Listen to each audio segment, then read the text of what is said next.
Okay, class, are you ready for your Chanukah quiz? Let's start with the first question. Comes Friday night, it's Erev Shabbos, and we have to light the Shabbos candles and we have to light the Chanukah candles. Which comes first? Bingo.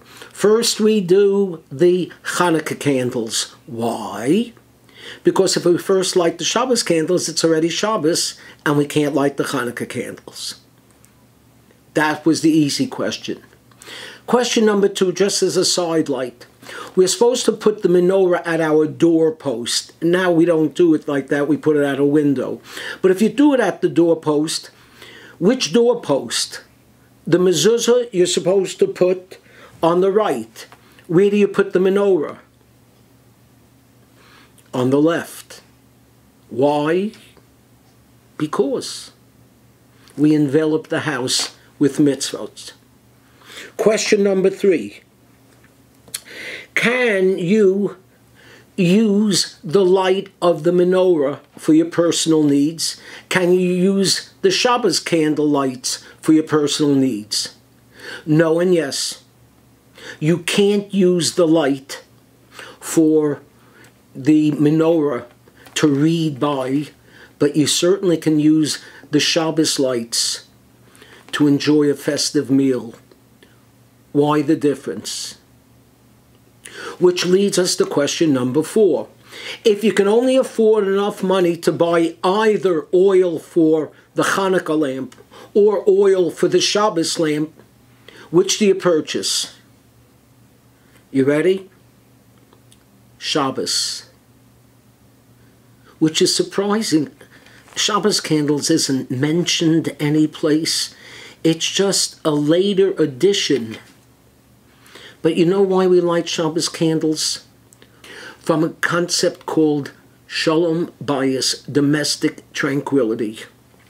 We were concerned that with the Lord telling us that you can't kindle a light on Shabbos, that the home might be left in darkness, creating all sorts of problems and aggravations. Why were women given the assignment to light the candles?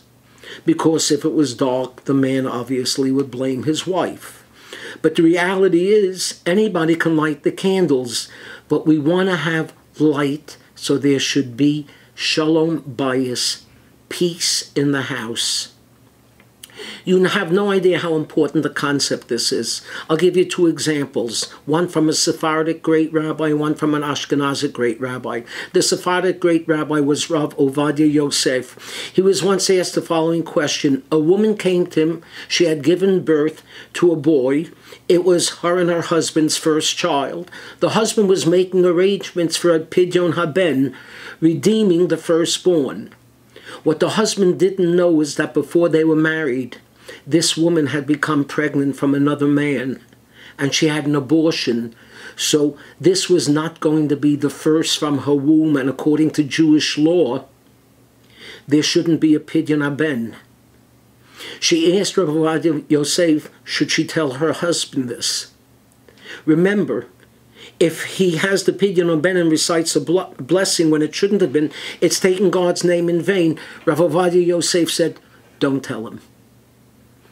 Better to maintain domestic tranquility. From the Ashkenazic side, there's a famous Lithuanian-style rabbi, the head of the Panovizhi Yeshiva, Gershon Edelstein. He was once asked by one of his followers about how he should deal with his daughter.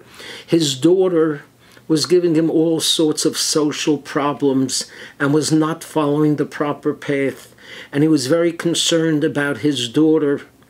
And the rabbi said to him, even if it means buying her immodest dress, do it. Keep her close. Shalom Bayis. I hope this Shabbos, every Shabbos, and every day, there's light in your home and Shalom Bayis.